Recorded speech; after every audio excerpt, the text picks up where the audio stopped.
There are fates worse than death, and I have lived them all. My name was Ulrich Weinar.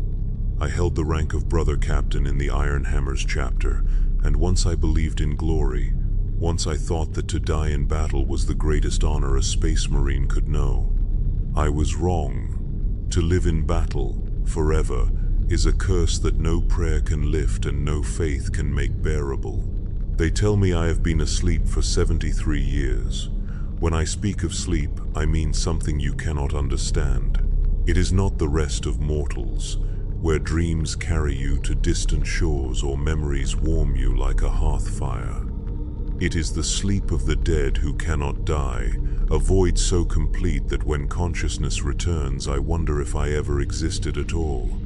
In those moments of waking, I search for my body and find only steel. I reach for my hands and discover weapons. I try to breathe and hear only the mechanical wheeze of life support systems that keep my ruined flesh alive within this tomb they call salvation. The first time I awoke in this sarcophagus, I thought it was a dream born of fever. The battle on Morthak Prime had gone poorly. I remembered the orcish horde breaking through our defensive line, their crude axes and hammers falling like rain upon ceramite armor. I remembered the weight of the power fist as it crushed the skull of their warlord, and I remembered the sensation of my own spine snapping like a dry branch when the beast's dying blow found the gap between my backpack and gorget. Death should have followed swiftly. Death would have been a mercy. Instead, I found myself looking through optical sensors at the face of Chaplain Mordecai.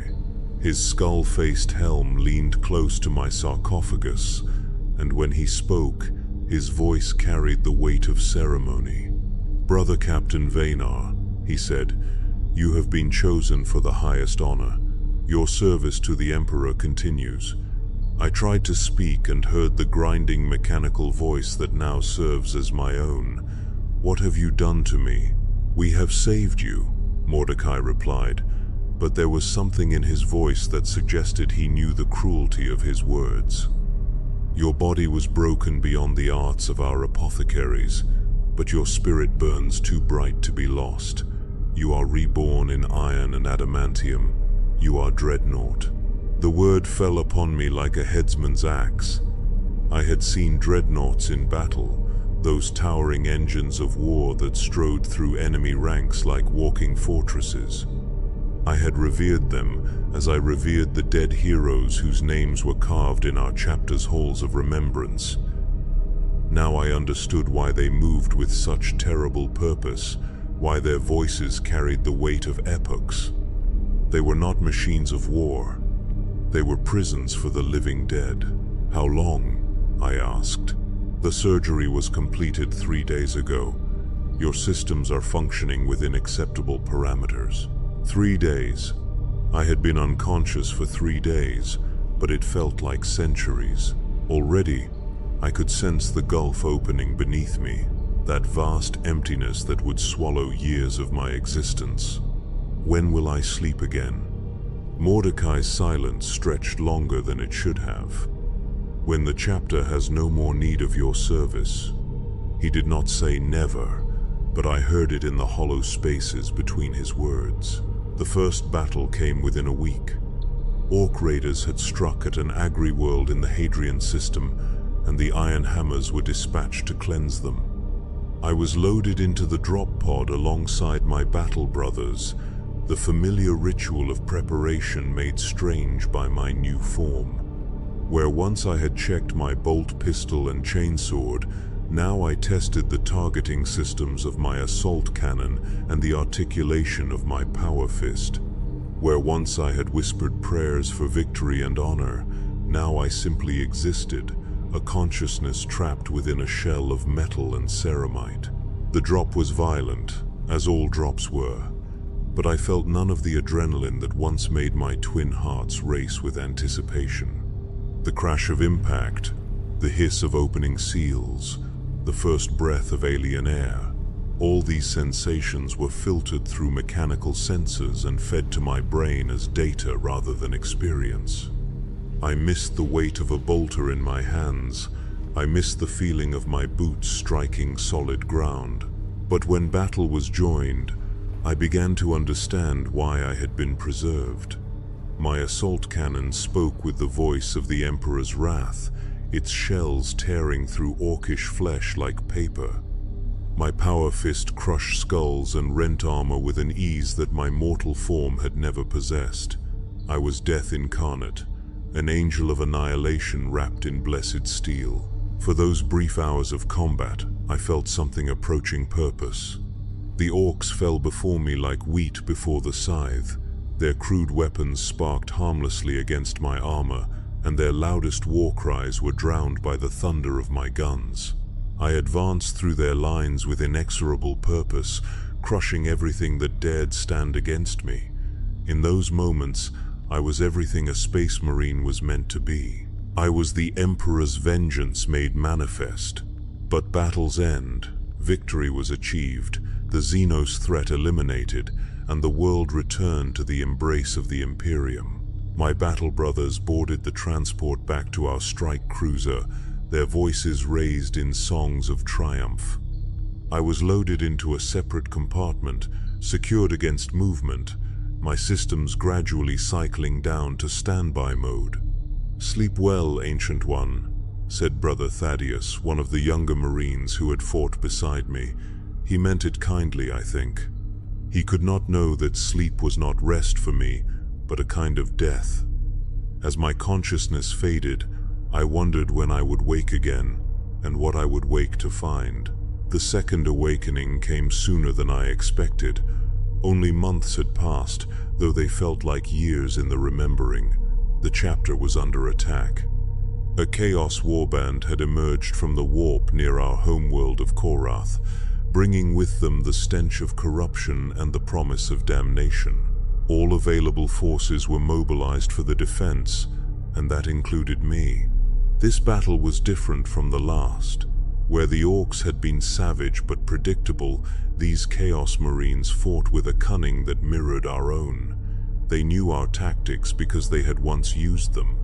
They anticipated our strategies because they had once planned them. Worse still, they knew our weaknesses, for they had once shared them. I found myself locked in combat with a Chaos Dreadnought, a thing of rusted iron and screaming demonic faces. Its pilot had once been a space marine like myself, but corruption had twisted him into something monstrous. As our weapons clashed and our armor sparked, I heard his voice crackling through vox speakers corroded by centuries of malice. "Do you see what you have become, loyalist?" he hissed. "A ghost in a shell, a soul in chains. You think you serve the Emperor, but you serve only the machine that has devoured you." I crushed his head with my power fist, silencing his blasphemous words, but they echoed in my mind long after his form had ceased its thrashing. Was this what I was becoming? A thing more machine than man, held together by duty and desperation? I pushed the thought aside and continued the battle, but seeds of doubt had been planted in soil too fertile for such dark growth. The Chaos forces were eventually driven back into the warp from whence they came, but not before they had inflicted grievous casualties upon our chapter. Many of my battle brothers lay dead, their gene seed harvested by the apothecaries for future generations. I attended their funeral rites, standing silent vigil over their pyres as flames reduced flesh and bone to ash and memory.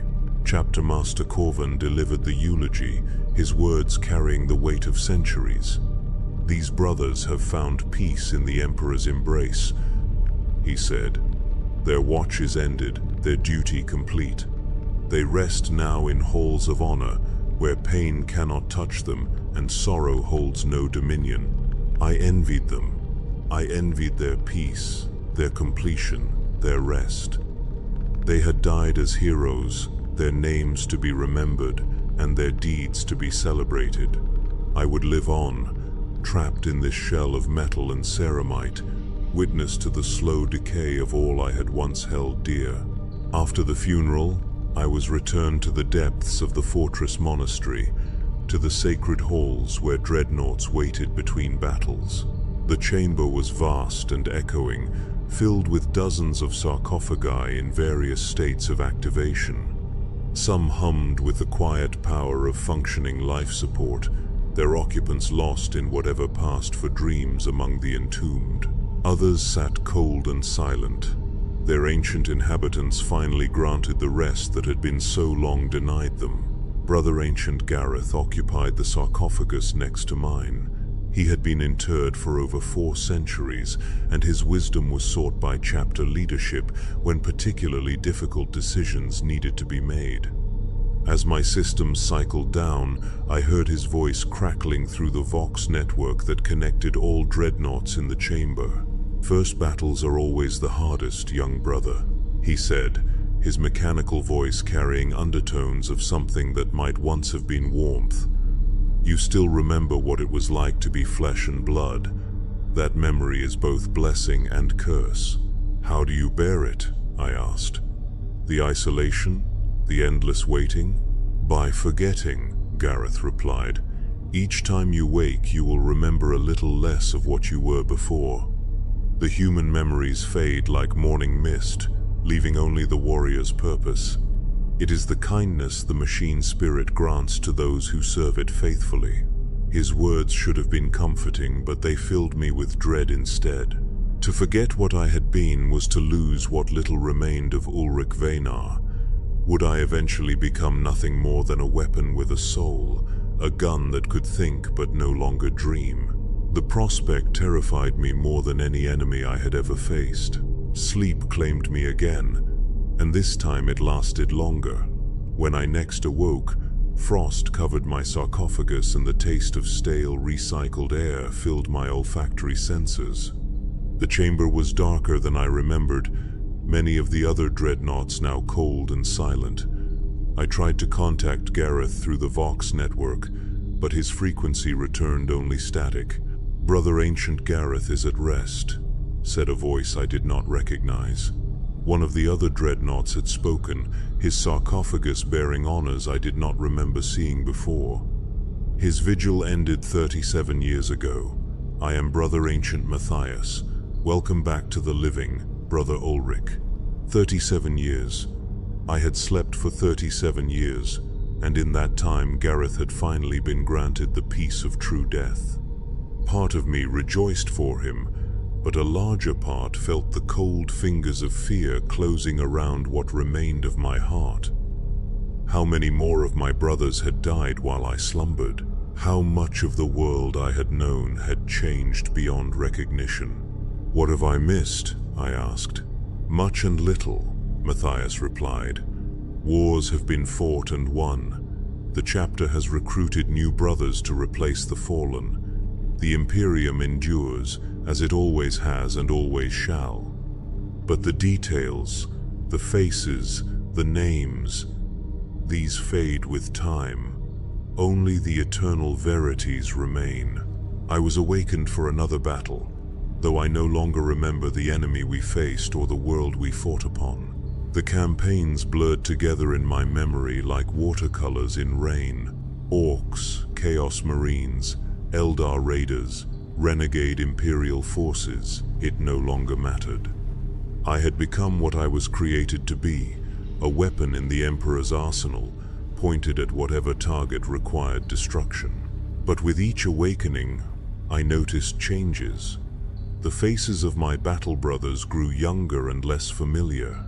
The rituals of preparation evolved in subtle ways that spoke of decades passing like days. The very architecture of our ships and fortresses showed signs of modification and improvement, the work of generations of tech marines who had never known me as anything but an ancient one to be revered from a distance. Most disturbing of all were the changes in myself. I found it increasingly difficult to recall specific memories from my time as a flesh and blood space marine. The faces of my old squad brothers grew hazy and indistinct. The sound of my original voice became a whisper in my mind, overwhelmed by the mechanical tones that now served as my speech.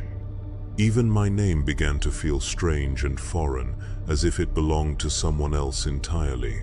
During one awakening, I attempted to access the chapter's archives to research my own history. The records were there, faithfully maintained by the librarians, but reading about Brother Captain Ulrich Venar felt like studying the life of a stranger. Here was a man who had led charges across the battlefields of a dozen worlds. Here was a warrior who had earned the respect of his peers and the fear of his enemies. Here was a hero whose deeds had been deemed worthy of preservation in living iron. But I could not feel the connection between that man and what I had become. The memories were there, locked away in the organic portions of my brain, but they seemed to belong to someone else. It was as if Ulrich Venar had died on Morthak Prime, and something else had awakened in his place, wearing his name like an ill-fitting garment. It was during the siege of Vaelthara that I first began to truly understand the horror of what I had become. The planet was a shrine world, its surface covered with vast cathedrals and holy monuments that stretched toward heaven like stone prayers. The enemy was a chaos cult that had wormed its way into the very heart of the planetary government, corrupting the faithful from within until their prayers became blasphemies and their devotion became damnation. I had been awakened for this campaign because my tactical database contained extensive information about urban warfare and siege operations. The tech priests who performed my activation seemed particularly excited by the prospect of deploying me against heretics rather than Xenos, as if the purity of my purpose somehow made their work more sacred. But as I was loaded into the drop pod alongside a squad of tactical Marines, I found myself studying their faces through my optical sensors. They were young, even by Astartes standards, their armor bearing the gleaming perfection of recent forging. One of them, a sergeant whose nameplate read Corvin, bore a striking resemblance to someone from my past, though I could not place the memory with any certainty. "This is an honor, Ancient One," Sergeant Corvin said as the drop pod prepared for launch. "My grandfather spoke of fighting beside you during the Mordan campaign." The Mordan campaign.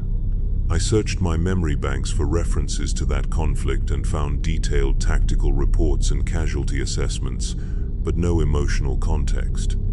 There had been orcs, I remembered, and a long siege of a hive city, but the human elements of the story had been lost to time and the gradual erosion of my organic memory. "Your grandfather was a fine warrior," I said, though I could not recall his face or his voice or the manner of his death. "He died with honor." "He lived with honor too," Corvan replied. "He often said that watching you fight was like watching the Emperor's own wrath made manifest. More empty words, more meaningless praise. I had heard such things countless times over the centuries, and they no longer moved me. I was what I was, a weapon wrapped in the legend of a man who had died long ago. The young Marines around me saw glory where I felt only the mechanical compulsion to fulfill my programming. The drop to Vaelthara's surface was rough, atmospheric storms lashing our pod as it screamed through the clouded sky. When we impacted, the crash was so violent that one of the tactical Marines was thrown against his restraints hard enough to crack his helmet. I felt nothing, my massive form too well secured and too heavily armored to be affected by such minor turbulence. The city we deployed into was a monument to faith corrupted, where once there had been soaring spires dedicated to the Emperor's glory, now twisted symbols of the dark gods scarred the stonework. The air itself felt thick with malice, heavy with the weight of prayers offered to entities that should never have been named. Even my mechanical senses could detect the wrongness that permeated this place. But as we advanced through streets that had once echoed with hymns of devotion, I realized that I felt no anger at the desecration I witnessed. The sight of defiled altars and mutilated statues should have filled me with righteous fury, should have driven me to acts of terrible vengeance against those responsible. Instead, I simply catalogued the tactical implications of each bit of destruction, noting how the heretics had converted sacred spaces into defensive positions. We encountered our first resistance at the Cathedral of St. Margara, where cultists had barricaded themselves behind overturned pews and makeshift barricades. They opened fire as we approached, their las rifles sparkling against our armor like angry stars. I responded with my assault cannon, the heavy shells reducing their cover to splinters and their bodies to component elements.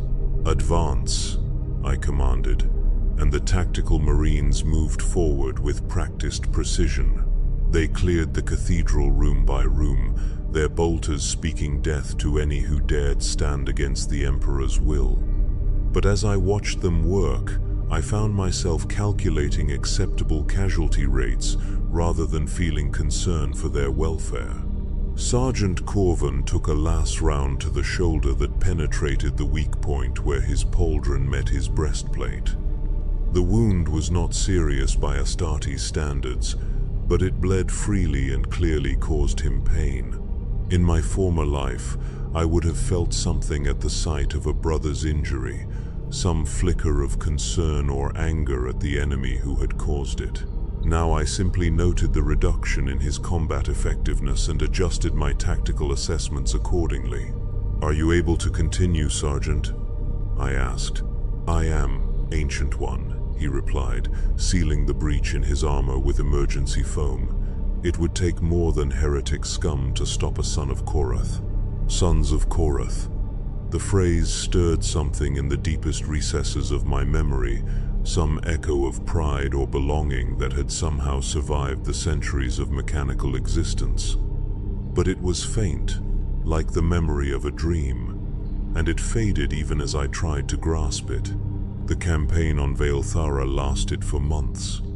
We fought through corrupted cities and desecrated shrines, our boots treading ground that had been sanctified by the prayers of countless pilgrims over the millennia.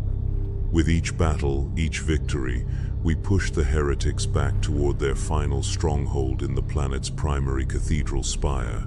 But as the war progressed, I began to notice changes in the Marines fighting alongside me. The constant exposure to chaos, corruption, the daily witness to blasphemy and desecration was taking its toll on their spirits. They began to perform additional rituals of purification after each engagement, spending hours in prayer and meditation to cleanse themselves of whatever taint they might have absorbed. I felt none of this spiritual burden.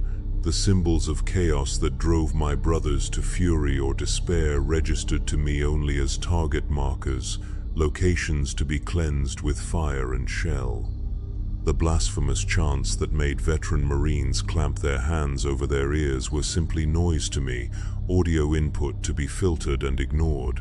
I had become immune to corruption not through faith or purity, but through the simple fact that I no longer possessed enough humanity to be tempted.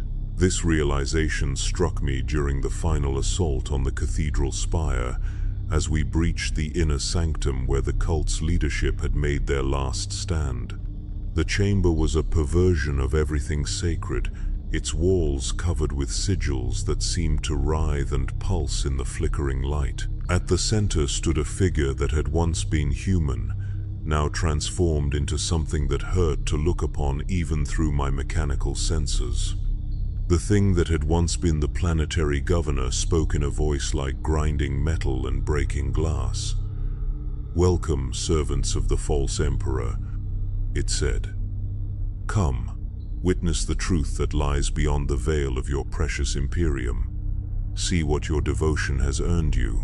Sergeant Corvin raised his bolter, but his hands were shaking so badly that he could barely maintain his grip. The other Marines were in similar states, their faith warring with the evidence of corruption that surrounded them. Only I remained unaffected, my targeting systems calmly acquiring the abomination that mocked them with its existence. "I see nothing but another target to be eliminated," I replied, and opened fire. My assault cannon spoke its familiar thunder, heavy shells tearing through the creature's transformed flesh with mechanical precision. It died as all things died when faced with sufficient firepower, its blasphemous existence ended by the simple application of violence. The Marines around me cheered, their faith restored by the sight of evil's defeat, but I felt nothing at all. The campaign ended with the planet's purification, its temples reconsecrated, and its population subjected to the mercies of the Inquisition. Those found pure were allowed to live, while those tainted by corruption were granted the Emperor's peace through bolt and flame. It was just another victory in an endless war, just another world saved from the darkness that pressed in on all sides. But as I was loaded into the transport that would carry me back to my tomb, Sergeant Corvin approached my sarcophagus with something approaching reverence in his posture. He removed his helmet, revealing a face that was indeed similar to someone I had once known, though I could no longer place the memory with any certainty. "Ancient One," he said, "I wanted to thank you for your service during this campaign. Your presence gave us strength when we might have faltered."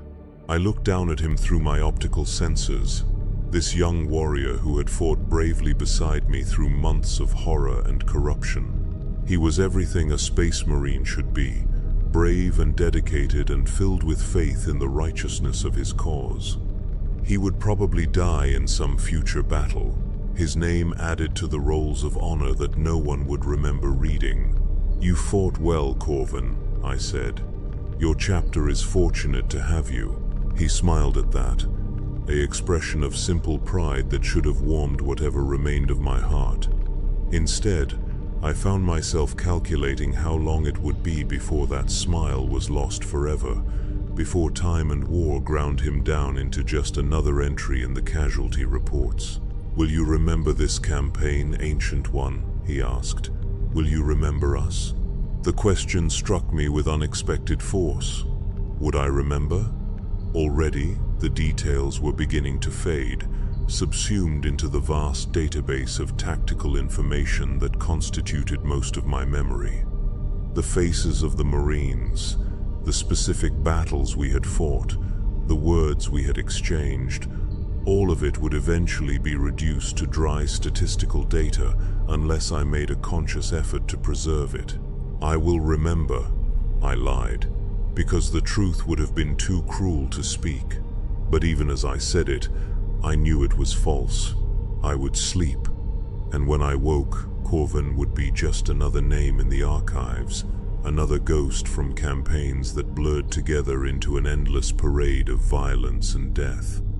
The organic portions of my brain that might have retained the emotional context of our interactions were failing, bit by bit, year by year, leaving only the mechanical aspects of memory behind. Sleep claimed me once again, and this time the dreams were different. Instead of the usual void of unconsciousness, I found myself walking through corridors that seemed familiar yet strange. The walls were decorated with battle honors I recognized, but the names beneath them belonged to Marines I had never heard of. When I tried to read the inscriptions more closely, the words seemed to shift and blur, as if my very attention was enough to make them fade away.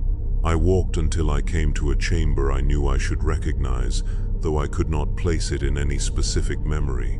Standing in the center was a figure in power armor, his back turned to me as he studied a tactical display.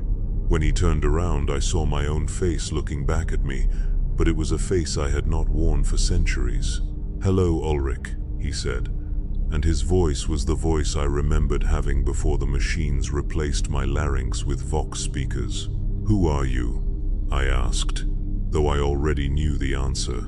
"I am who you were," he replied. "I am the man who died on Morthak Prime, the warrior they claim to have saved. I am everything they cut away when they sealed you in that tomb." I tried to speak, but found that my voice had become the mechanical rasp I was used to, harsh and artificial in this place of memories and dreams. "Why are you here?" "To remind you," he said, "to show you what they took when they gave you this eternal half-life. Look around you, Ulrich. Look at what you have become." I looked, and for the first time in centuries, I saw myself as others saw me. I was a massive thing of metal and ceramite, a walking weapon that bore only the faintest resemblance to anything that had ever been human. My limbs were gun barrels and weapon mounts. My torso was an armored shell designed to protect the small remnant of flesh that still contained what was left of my consciousness. I was not a man wearing armor, but a machine that happened to contain the ghost of a man's memories. "They told me I was honored," I said. "They told you many things," the figure replied. "They said your service would continue, that your wisdom would guide future generations, that your sacrifice would not be forgotten. But what did they not tell you?" I thought about that question for a long time, reviewing the ceremony of my interment and all the words that had been spoken over my broken body. "They did not tell me I would forget," I said finally. "They did not tell me that each awakening would take me further from what I had been. They did not tell me that I would become a stranger to myself." The figure nodded sadly. "They could not tell you, because they do not understand it themselves. The tech priests see only the preservation of function, the continuation of capability. The chaplains see only the glorification of sacrifice, the transformation of flesh into something eternal. None of them comprehend the price that is paid." "What is the price?" I asked, though I feared I already knew. "You," he said simply. "Everything that made you Ulrich Venar. Everything that made you human. Everything that made you more than just a weapon with thoughts. You are dying by degrees, fading away like ink in water, until nothing remains but the machine and its programming." I wanted to deny it, to insist that some part of me remained unchanged despite the centuries of mechanical existence, but I could not. The evidence was too clear, the progression too obvious to ignore. With each awakening, I became less and the machine became more. Eventually, there would be nothing left but the Dreadnought, still bearing my name but containing nothing of my essence. "How long?" I asked. "Not long now," he replied. "Already you struggle to remember faces, to feel connections, to experience anything beyond the cold satisfaction of tactical success. Soon you will be like the others in the deep halls, ancient beyond measure but empty of everything that once made them who they were." The dream began to fade, the figure becoming translucent as consciousness pulled me back toward the waking world. But before he disappeared entirely, he spoke once more. "Remember this conversation, Ulrich. For as long as you are able, remember what it felt like to be human." I woke to the familiar sounds of activation, the hum of power cells charging and the whisper of life support systems coming online. Tech priests moved around my sarcophagus with practiced efficiency, checking diagnostics and murmuring prayers to the machine spirits that supposedly dwelt within my mechanical form. A chaplain stood nearby, his skull-faced helmet gleaming in the chamber's harsh lighting. "Ancient One," the chaplain said, "the chapter has great need of your wisdom. A space hulk has emerged from the warp in the Hadrian system, its bulk threatening shipping lanes critical to the sector's survival. Boarding actions are required, and your experience in void warfare is deemed essential." I acknowledged the briefing with the responses that had been programmed into me long ago, but part of my attention remained focused on the dream I had experienced. The figure who claimed to be the man I had once been, the warnings about what I was becoming, the slow erosion of everything that had once made me human. Was it merely the result of faulty neural pathways, or something more? The Space Hulk was a massive conglomeration of ships that had been fused together by the chaotic energies of the warp, its twisted bulk drifting through space like a metallic cancer. Sensors detected life signs throughout its structure, though whether they belonged to human survivors, alien stowaways, or something worse remained to be determined. The iron hammers would board the Hulk in force, cleansing it section by section until it could be safely salvaged or destroyed. I was assigned to the primary boarding party, my massive frame and heavy weapons making me ideal for the cramped corridors and defensive positions we were likely to encounter. As the boarding torpedo carried us toward the Hulk's scarred hull, I found myself studying the faces of the Marines around me with unusual intensity. There was Brother Sergeant Matthias, a veteran of 3 centuries whose calm demeanor masked a fierce dedication to duty. Beside him sat Brother Lucien, barely out of his scout company but already showing the promise that would make him a leader of men. The others were equally worthy, each an exemplar of what it meant to be a space marine, each deserving of remembrance and honor. But I knew I would not remember them. By the time I next awoke, their faces would have faded from my memory like morning mist, reduced to statistical entries in combat reports and casualty assessments. The knowledge filled me with something I had not felt in decades, an emotion so foreign that it took me several moments to identify it. Grief.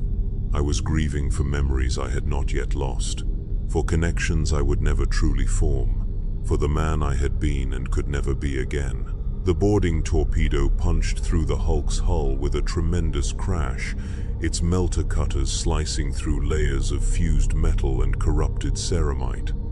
We deployed into a corridor that had once been part of an Imperial cruiser, its walls bearing the scars of ancient battles and the slow corruption of exposure to warp energies. The air was thick with the stench of decay and something else, something that made even my mechanical sensors register alarm. "Contacts ahead," reported Matthias, his auspex painting ghostly shapes in the darkness beyond our position. "Multiple life signs, but the readings are strange." I enhanced my optical sensors and peered into the gloom, my targeting systems automatically cataloging potential threats and calculating firing solutions. What I saw made me understand why the auspex readings were confused. The corridor ahead was filled with figures that had once been human, but the warp had changed them in ways that challenged definition. Some bore extra limbs that writhed with unnatural life. Others had faces that were no longer entirely recognizable as human, their features twisted into expressions of permanent anguish or impossible ecstasy. All of them moved with the shambling gait of those who no longer possessed full control over their own bodies. "Warp touched," I announced, my vox speakers cutting through the humid air of the corridor. "Cleanse them with fire and steel, show them the mercy of the Emperor's peace." The Marines responded with the discipline of centuries, their bolters speaking in unison as they advanced into the horde of twisted humanity. I followed behind them, my assault cannon adding its thunder to the symphony of destruction. The warp-touched fell before us like wheat before the scythe, their corrupted forms unable to withstand the righteous fury of the Emperor's finest. But as I watched the slaughter, I found myself looking more closely at the faces of our enemies. These had been Imperial citizens once, men and women who had probably prayed to the Emperor for salvation as their ship was dragged into the hell of the warp. They had been transformed against their will, made into monsters by forces beyond their comprehension or control. In my previous existence, I might have felt pity for their fate, or anger at the powers that had corrupted them. Now I felt only the cold satisfaction of targets eliminated and threats neutralized. Even my capacity for mercy had been reduced to mechanical efficiency, the simple calculation that death was preferable to the alternative. We fought our way deeper into the Hulk, clearing section after section of warp-touched humans and the stranger things that dwelt in the darker recesses of the fused ships. Some chambers contained creatures that defied description, beings of living shadow and crystallized screams that attacked with weapons forged from concepts rather than metal. Others held remnants of the original crews, humans who had somehow retained their sanity despite centuries of exposure to warp energies, begging for rescue or death with equal desperation. During one engagement, Brother Lucian was caught by a creature that seemed to be made of liquid metal and malevolent intention. Its touch began to corrupt his armor, the blessed ceramite turning black and beginning to sprout spines and other growths that suggested a deeply unnatural transformation. The young Marine screamed as the corruption spread up his arm, his pure flesh beginning to bubble and change under the influence of chaos. I responded without hesitation, my power fist crushing the creature and my flame projectors bathing the area in purifying fire. But I was too late to save Lucian from the taint that had already taken hold. Even as I burned the last remnants of the creature from his armor, I could see that the corruption had already begun its work on his flesh. "Ancient One," he whispered, his voice thick with pain and growing desperation. "Please, I can feel it changing me. I can hear voices whispering things that no loyal servant should know. End this before I become something that would shame my chapter." The request struck me with unexpected force. Here was a young warrior, barely begun in his service to the Emperor, asking me to grant him the mercy of death rather than allow corruption to claim his soul. In my former life, I would have felt the weight of such a decision, the sorrow of a life cut short, and the responsibility of ending it with my own hands. But as I looked down at Lucian's corrupted form, I felt only the cold logic of tactical necessity. He was compromised, a potential vector for further corruption that could threaten the entire mission. The mathematical solution was clear: eliminate the threat before it could spread. I raised my power fist, its energy field crackling with barely contained force. "Go to the Emperor's side, brother. Your watch is ended." The blow was swift and merciful, crushing his skull before the pain could register. Brother Lucian died with a warrior's dignity, his gene seed recovered by the apothecary for future generations to carry on his legacy. But as I watched his lifeblood pool on the corrupted deck plates, I realized that I had felt nothing during the act. No sorrow, no anger, no sense of loss at a promising life ended before its time. I had become exactly what they had made me, a weapon that could think but could no longer feel. The mission continued for weeks, our forces slowly clearing the hulk section by section while tech marines worked to determine whether any part of it could be salvaged for Imperial use. We encountered enemies ranging from feral humans driven mad by warp exposure to creatures that seemed to exist partially outside normal reality, beings of pure malice given temporary form by the chaotic energies that permeated the hulk. Through it all, I performed my function with mechanical precision. I identified threats, calculated optimal responses, and eliminated targets with the efficiency that centuries of warfare had bred into my systems. But I also found myself observing my battle brothers with growing detachment, watching their human reactions to the horrors we encountered as if I were studying specimens in a laboratory. When Sergeant Matthias wept for the civilians we found who had been transformed into living furniture for some daemon's pleasure, I catalogued his emotional response as a potential tactical weakness. When Brother Chaplain Erasmus raged against the blasphemies carved into the hulk's walls, I noted the inefficiency of his anger-driven actions compared to cold, logical approaches to the same problems. I was becoming something that could analyze humanity but no longer participate in it, a consciousness that remembered what emotions felt like but could no longer experience them directly.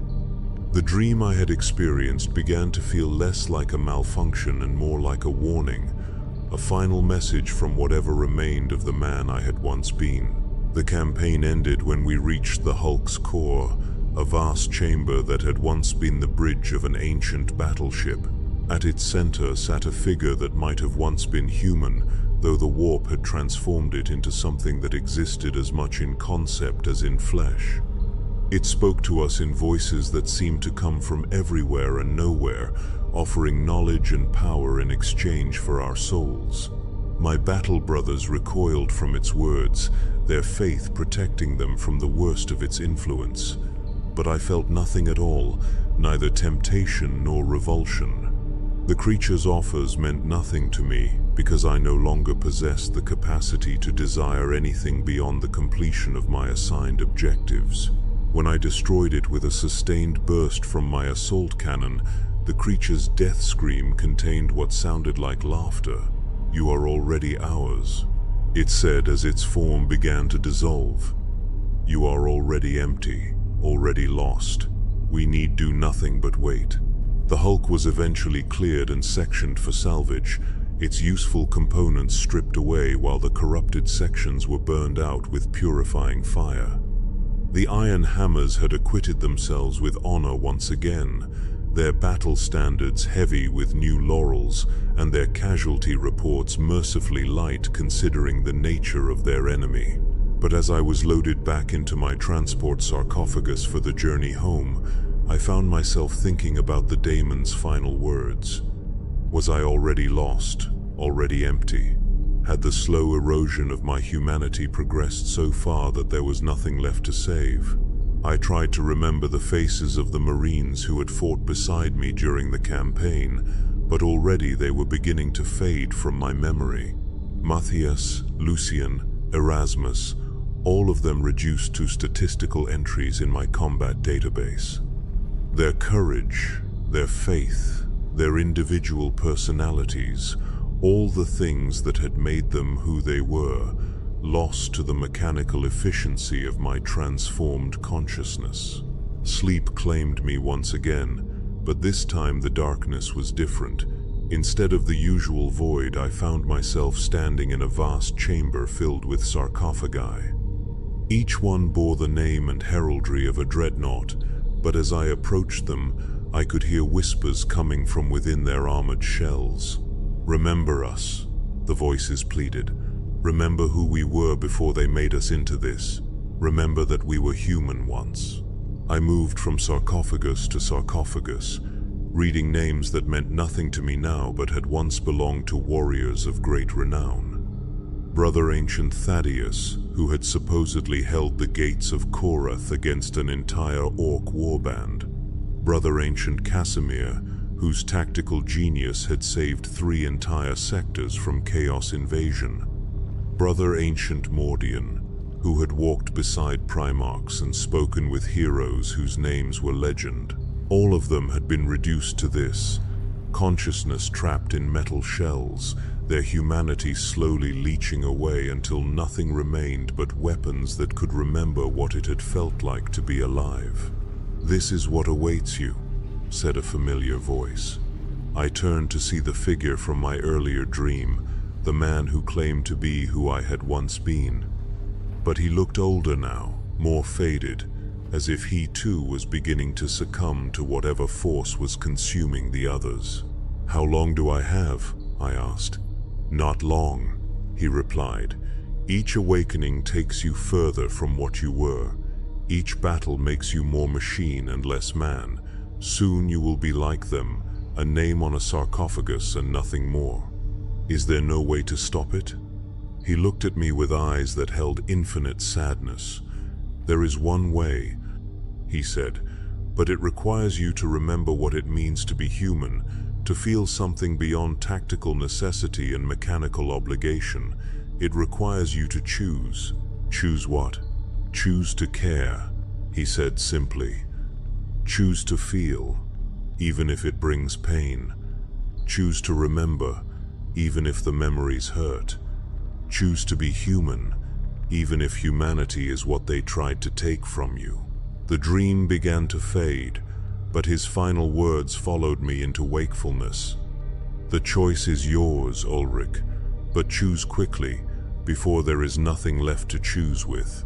I awoke to the sound of alarms, the harsh wail of alert signals echoing through the fortress monastery's corridors.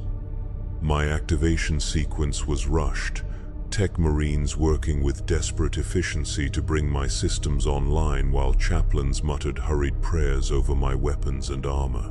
Something was wrong, terribly wrong, and I was needed immediately. "Ancient One," said Chapter Master Corvin, his voice tight with strain as he delivered my briefing. "Our homeworld is under attack. A massive chaos fleet has emerged from the warp, led by the traitor warband known as the Iron Skulls. They have declared their intention to claim our chapter's sacred relics and corrupt our gene seed for their foul purposes." The Iron Skulls. I searched my memory banks for references to that warband and found fragments of intelligence reports and tactical assessments. They were fallen Marines, once loyal servants of the Emperor, who had been corrupted by the very forces they had sworn to fight. Their leader was a being known only as the Ravager, a former chapter master whose tactical brilliance had been perverted into an instrument of chaos. "What is my deployment?" I asked. "The main courtyard of the fortress monastery," Corvin replied. "Our defense depends on holding the central approach, and your firepower will be essential to breaking their advance. The chapter's survival may depend on your service, Ancient One." As I was moved to my deployment position, I found myself looking at the fortress monastery with eyes that seemed newly opened. This was my home, the place where I had been reborn as a warrior of the Emperor. Its walls had sheltered generations of iron hammers, its halls had echoed with the prayers and songs of countless battle brothers. For the first time in centuries, I felt something stirring in the depths of my consciousness, something that might have been attachment or even love. This place mattered. The Marines who defended it mattered. The legacy they represented mattered. The enemy came with the fury of the damned, Chaos Marines in black and crimson armor, advancing through the smoking ruins of the outer defenses. At their head strode a figure in Terminator armor whose presence seemed to darken the very air around him, whose voice carried across the battlefield like a physical force. The Ravager. Even through my mechanical sensors, I could feel the weight of his malevolent attention as his gaze fell upon me. When he spoke, his words carried the authority of a being who had once commanded the loyalty of hundreds of Space Marines.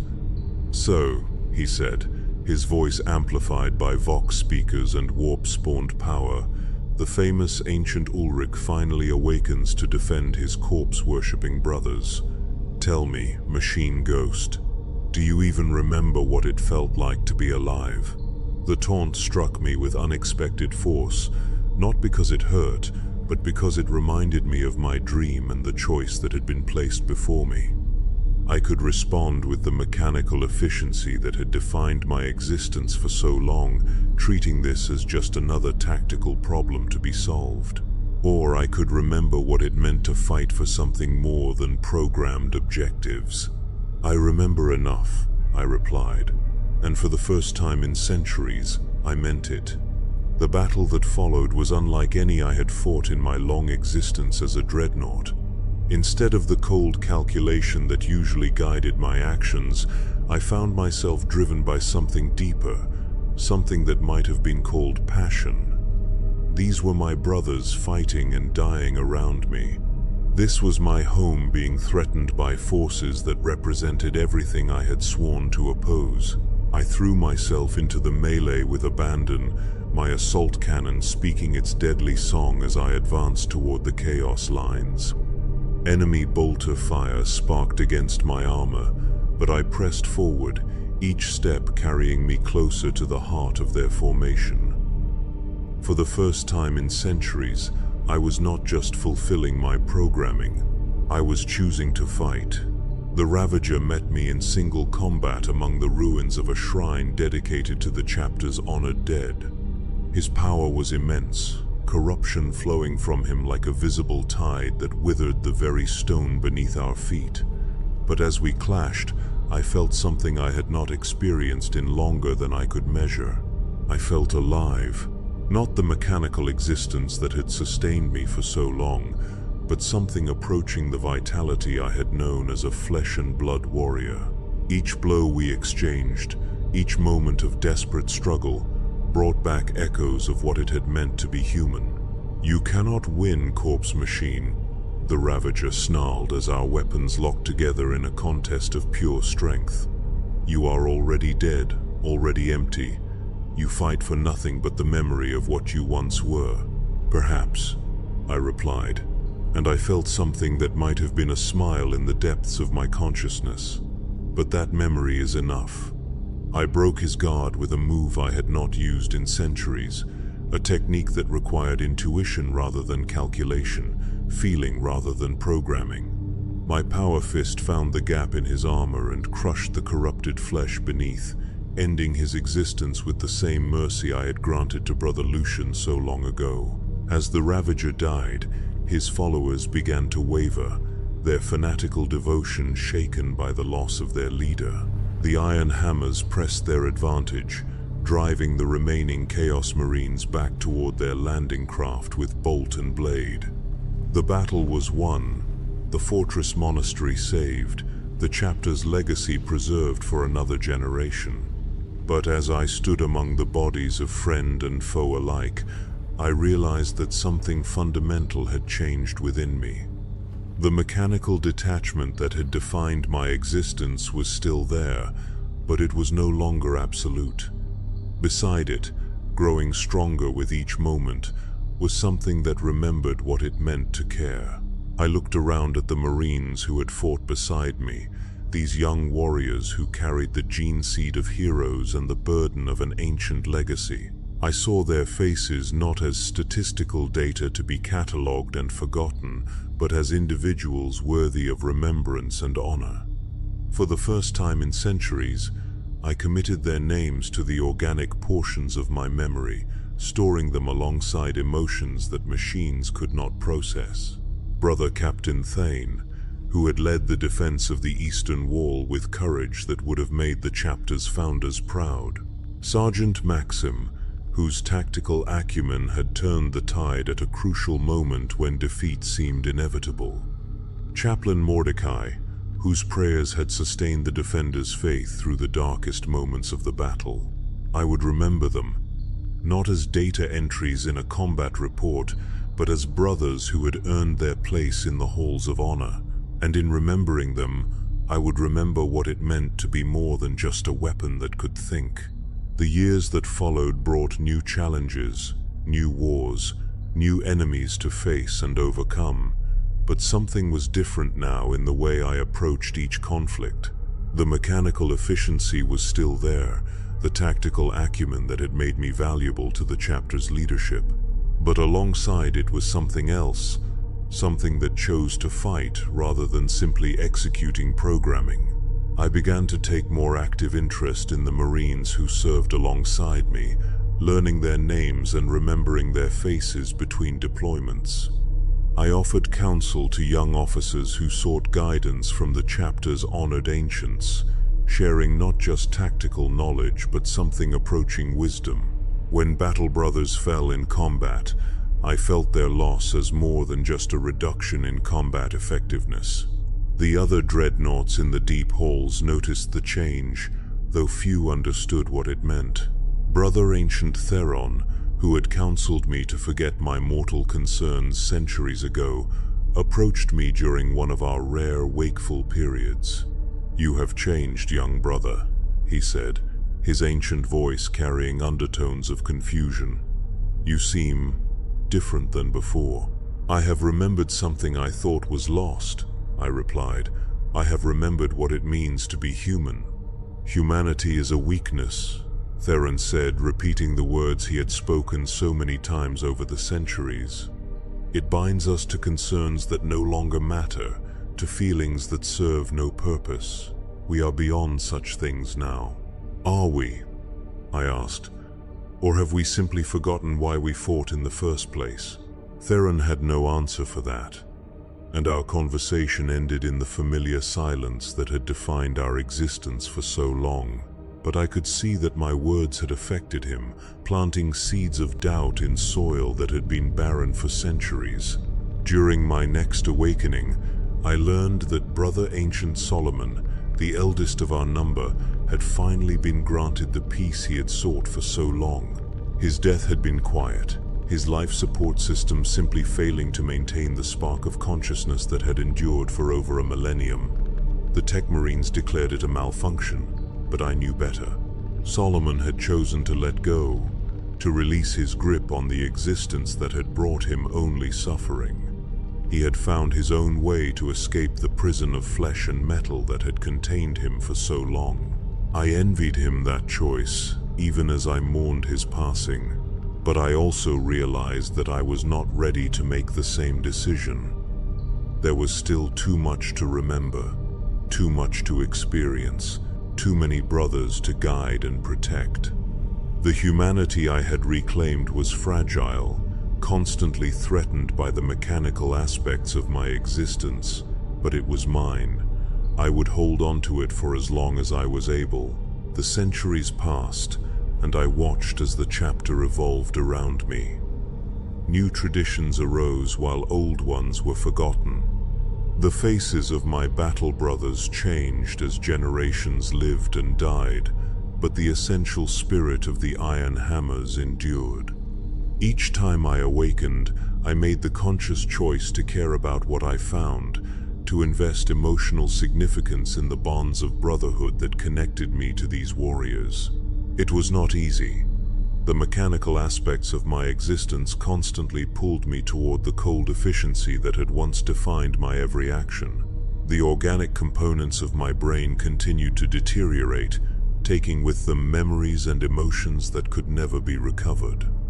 But I fought against that decay with every awakening, choosing humanity over mechanical perfection, feeling over efficiency. During the campaign against the Tyranid splinter fleet designated Kraken's Spawn, I saved the life of a young assault marine whose name was Corvin. He reminded me of someone I had known long ago, though the specific memory remained frustratingly elusive. When he thanked me for preserving his life, I felt something that might have been paternal pride. "Serve the chapter well," I told him, and for the first time in centuries the words carried genuine meaning. "I will, Ancient One," he replied. "I will make you proud, proud." The concept should have been alien to a being who existed primarily as a weapon system, but I found that I understood it perfectly. I was proud of this young Marine, proud of his courage and his dedication, proud to serve alongside him in the Emperor's name. When the campaign ended and I was returned to my tomb in the deep halls, I carried that pride with me into the darkness of sleep. It was a small thing, perhaps insignificant in the vast scope of the galaxy's endless wars, but it was mine. It was human, it was real. I awoke for what would be my final battle on a world whose name I never learned, facing an enemy I could not identify. The details have faded from my memory like morning mist, leaving only impressions of smoke and thunder, of brothers falling and enemies advancing, of desperate last stands and hard-won victories. What I remember most clearly is the moment when my systems began to fail. Not the mechanical components, which had been maintained with religious devotion by generations of tech marines, but the organic portions that still contained whatever remained of my consciousness. I could feel them shutting down one by one, like lights going out in a vast city during the final moments of a siege.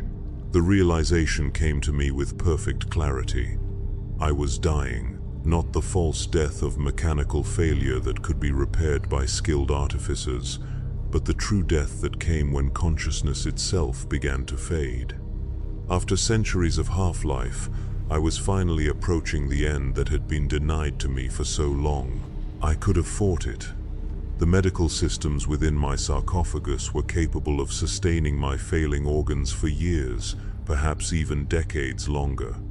But as I felt my awareness beginning to dim, I realized that I no longer wanted to continue this existence. The humanity I had reclaimed was fragile, dependent on biological systems that were irreplaceable once lost. Without them, I would become exactly what Theron had described, a weapon that could think but no longer feel.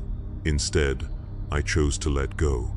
My final act was to record a message in my sarcophagus's databanks, a testament to be discovered by whatever tech marine eventually examined my remains. In it, I tried to explain what I had learned during my centuries of entombment, the importance of remembering what it meant to be human, even when humanity seemed lost forever. To those who come after, I said, my mechanical voice growing weaker with each word, remember that we are more than just weapons in the Emperor's arsenal. We are the sons of men who chose to serve something greater than themselves. Do not let the machine consume what makes you who you are. Choose to feel, even when feeling brings pain. Choose to remember, even when memories are all that remain. Choose to be human, whatever form that humanity might take. The message was completed just as my consciousness began its final fade. As darkness claimed me, I felt something I had not experienced since my days as a flesh and blood warrior. I felt peace. The last sensation I retained was the sound of battle continuing around my motionless form, my battle brothers fighting on without the support of their ancient. They would mourn my passing, I knew, and my name would be added to the rolls of honor alongside all the other heroes who had given their lives in service to the chapter. But more than that, I hoped that someone would find my message and understand what I had tried to tell them about the price of our supposed immortality. As consciousness faded completely, I found myself standing once more in that chamber of dreams where I had encountered the echo of my former self. But this time, I was not alone. The other dreadnoughts were there as well, not as the hollow shells they had become in life, but as the men they had been before their entombment. Brother Ancient Gareth stood beside me, his face no longer hidden behind the skull mask of a chaplain, but showing the features of a man who had once laughed with his brothers and wept for the fallen. "Welcome, Ulrich," he said, and his voice was warm with something that had been absent from his mechanical speech for centuries. "Your watch is ended." Around us, the other ancients nodded their acknowledgement, their faces showing the peace that had been denied to them for so long. Solomon was there, looking younger than he had in life, the weight of millennia finally lifted from his shoulders. Theron stood nearby, his rigid dogma replaced by the quiet satisfaction of a duty finally completed. "I remember now," I said, and the words came easily,